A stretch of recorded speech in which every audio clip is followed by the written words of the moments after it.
Hey battlers, welcome to the first finance video. My hair looks really dumb up, so I'm gonna put it down. Forgot about that. Okay, cool. So let's get started right into it. This is one of my favorite investments I've ever made. PSA 10 first edition holo Gengar from the Fossil set. So, as you probably already know, basic refresher. Third set of the Pokemon TCG was the Fossil expansion. We had base, jungle, then Fossil. So this is vintage. It says right here on the slab, 1999 Pokemon Fossil. Right now, it's 2020. That makes this a 21-year-old card. So this specific Gengar actually has a certain number that is starting with a 4, and it has the new label. So what that means, for those of you who aren't familiar with the labels, the new label is this shiny little reflecty guy. And a lot of people are liking that because since the implementation of that a little while after, PSA started getting more strict with their grading. So some people place a premium on those newer labels. They think, okay, well, they got stricter around this period and they value that more, which is not true of all people. But if you have the choice at a similar price point, definitely try to get one of those newer labels. Now, I want to tell you how I got that, when I got it specifically. That also matters a lot. And how many I had. Actually, that is my last one that I have right now. It's not for sale, but I did have a total of 4 at one point. So let's get into it. All right, we'll get this on the second take. Okay, so last take I actually had some Facebook chats popping up and I disabled that, so we'll be back on, we'll be right on track for this one. Okay, so eBay sold here. I've got 3 of the 4 Gengars that I talked about. The last one I actually bought on another account and let a friend pick it up at cost because he's a huge Gengar fan.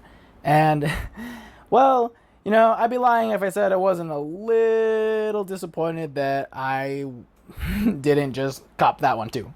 Because, as I'm sure you know, these are no longer $300 to $350. Not even close. They're not even double that. They're not even triple that. Once you get into the 4 times multiplier, I think we're getting a little closer. So, I bought these 3 all around the same time. A couple on May 31st, and then one over here on July 15th. Now, when I was buying these were the only ones listed on eBay. I think the other one might have also been listed, so there would have been 4. The strategy I used to get them all around similar prices was, first off, I knew I had enough money set aside to buy them all. Then I made sure to make offers on the highest priced ones for below the price of the lower ones. So that way I didn't buy the lower ones and then the people who own the higher cost ones saw, hey, someone's buying these. Why would I accept a lower offer? You don't want to tip them off, right? So go ahead and make offers on those higher cost ones first if you're going to buy all the copies of a card. Now, that may seem a little dubious, but hey, all is fair in love and trading cards, right? Okay, so these are those 3. And, oh, well, okay, so I'm also building a couple vintage decks. This is a pretty cool Hurl into Darkness Gengar that is really sweet for that.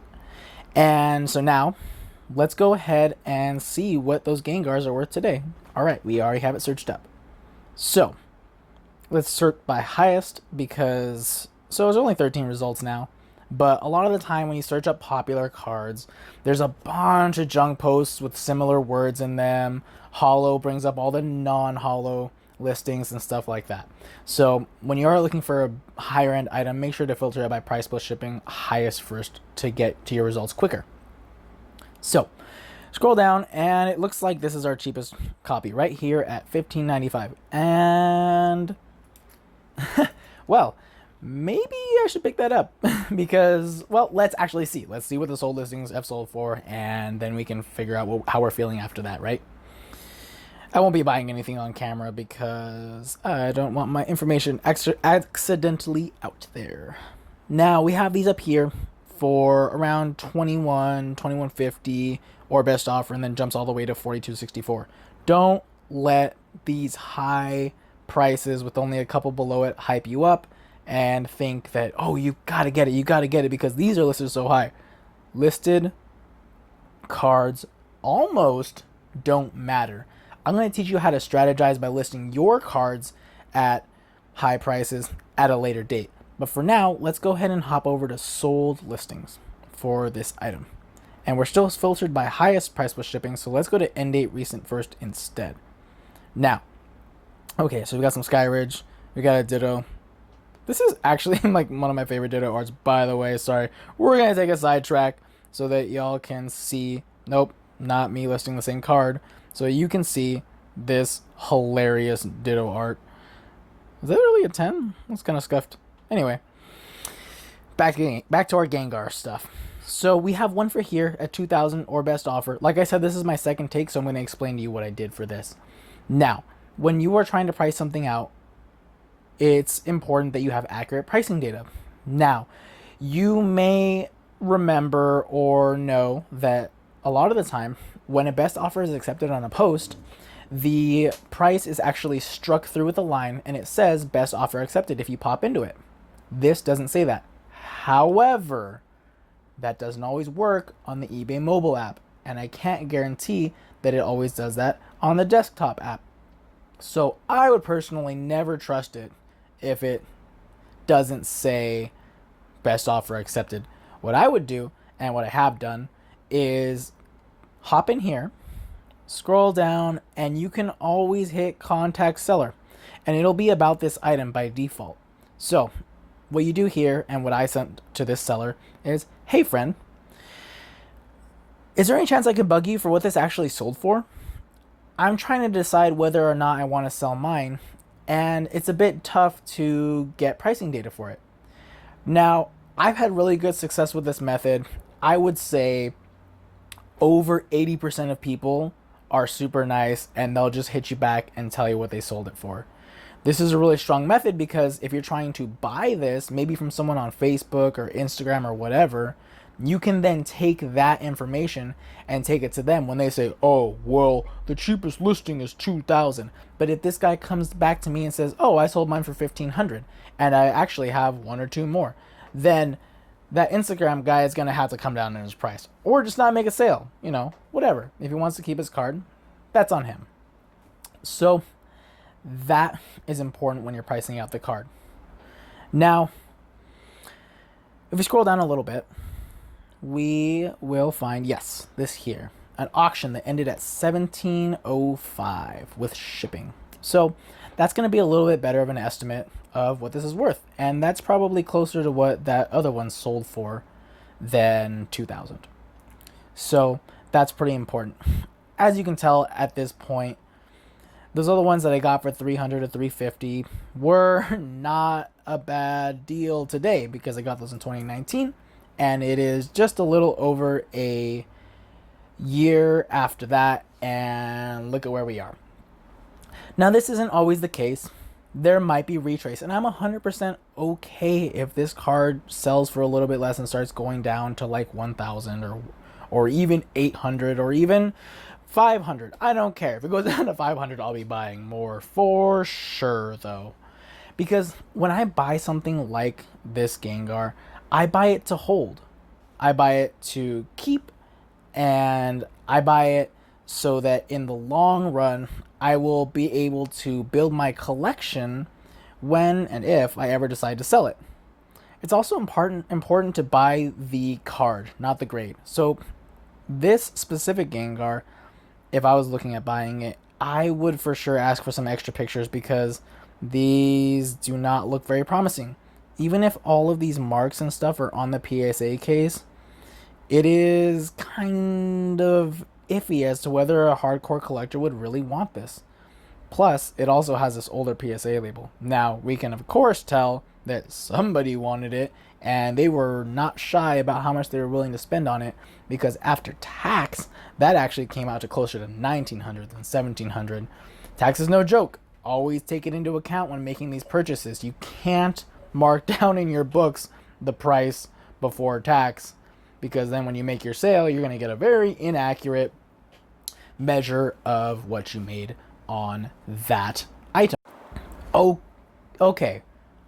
Awesome. This is exactly what I was hoping would happen. So almost instantly, our buddy over at Spry's replied back to our message about how much the Gengar sold for. So we saw it at 2,000 plus a couple bucks shipping or best offer. And Spry's is letting us know that it sold for 1,800. Now, let's keep in mind, yes, Spry's could be lying. Spry's could be a big, bad meanie pants and be overinflating his numbers to show off. But Spry's probably has no incentive to do that, and we can reasonably expect that this is the genuine price it sold for, because it is actually very close to what we saw the other one sell for. What was that price again? So, oh cool, we are already unsold. So the other one sold for, did I pass it? Nope, $1,705. So it sold for a little bit more. It sold a little bit after. Extremely reasonable. Now, that's great. I'm really happy that he actually responded that quickly, because that allowed me to show you guys that this method does genuinely work, and people are genuinely pretty I mean, they are pretty genuine about it, and they're usually pretty quick. So let me reply to this guy, because we always do want to show gratitude whenever people help us out. Now, thanks, my friend. Much appreciated. Best of luck on your Pokemon journey! Exclamation point. Because we want this guy to know that we really do appreciate that he took the time out of his day, or her day, could be either one, to reply to us and give us that information that we can then use to help us progress on our Pokemon journeys and build our collections, achieve our goals. So we'll go ahead and send that and go back over to looking at my okay face. Alright, so that was pretty fun, right? Now, that was one of my first Pokemon investments, and I got lucky, right? It took off. It went really well, but I didn't go into it blindly. I've been doing this with Magic, Yu-Gi-Oh, Pokemon, more recently for the investing side, for years and years and years. If you want to count buying and selling and trading and da-da-da-da-da, as a little kid, we're talking 20 plus years. I was rocking this stuff when I was 5. So I've been at it for a while. And a couple of techniques that I picked up have really helped me along the way. Like what I showed you guys about checking the pricing and stuff like that. But another important thing to take into account is that you gotta pay attention to how rare and scarce something is. This is really cool. It went up in value a lot. It's a 10. The cards I personally invest in are 10s, and I strongly suggest investing in 10s. Now, yes, there is a lot of potential in 9s, in some of the unlimited printings, even the non-holos. There are some people who want it.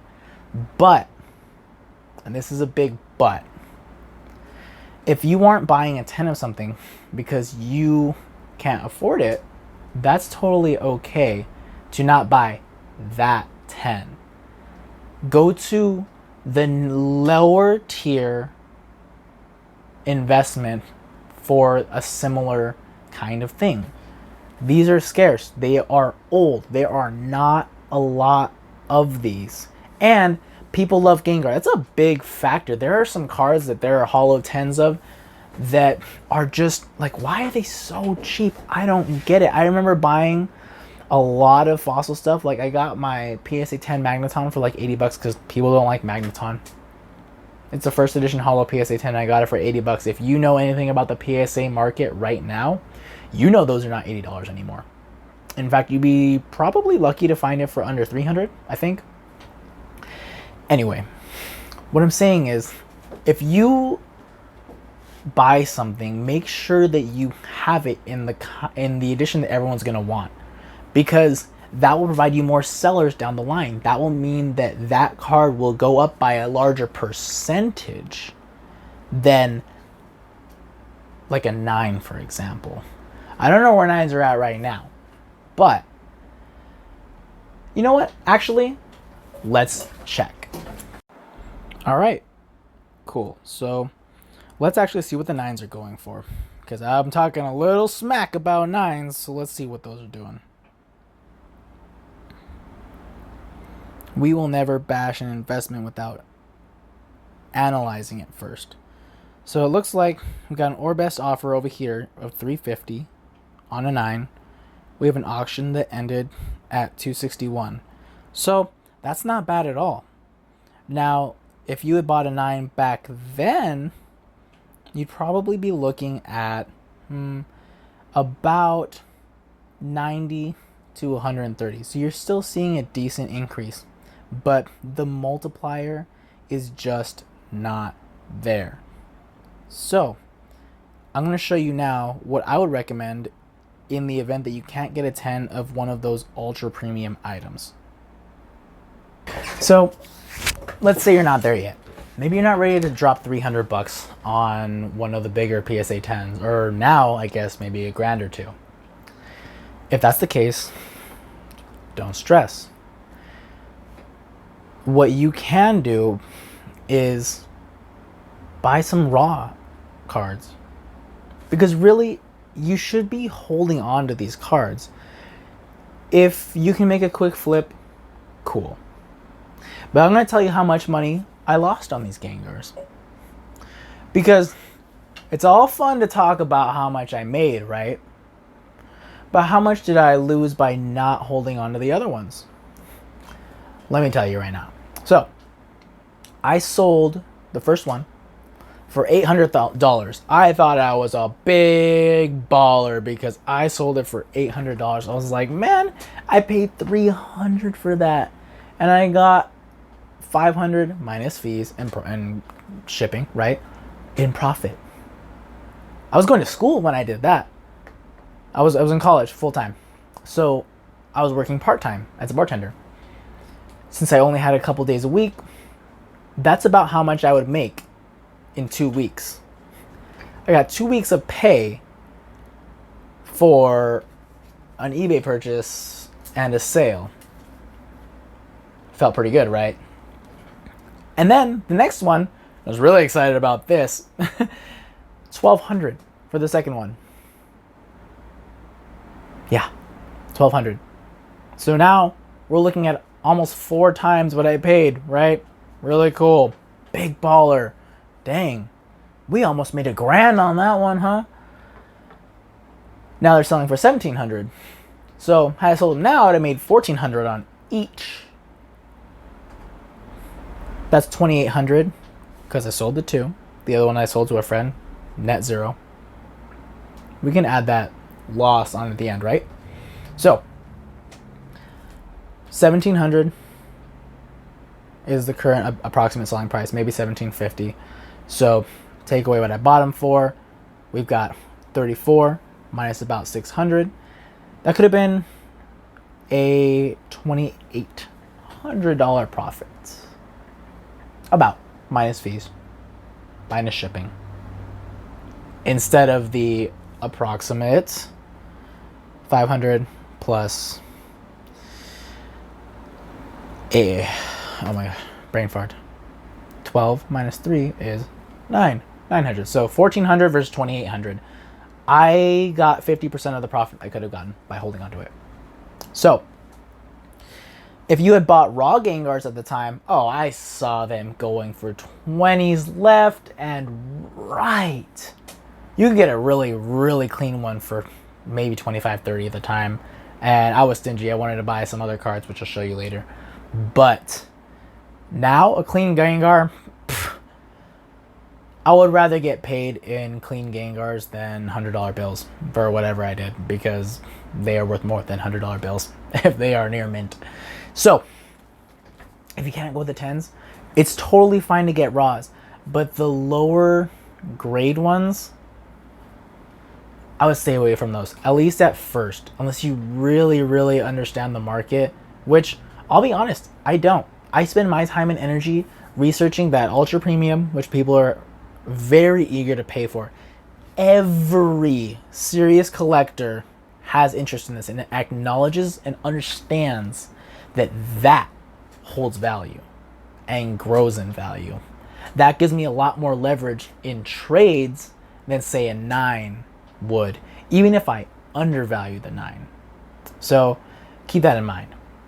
And this video is getting a little long, so I'm going to wrap it up for today. But thank you so much for giving our first investing video a chance. I hope you learned something. If you have any questions, I'm sleeping a lot less right now because we're trying to get this channel off the ground. So send me a message and I will get back to you as soon as I can.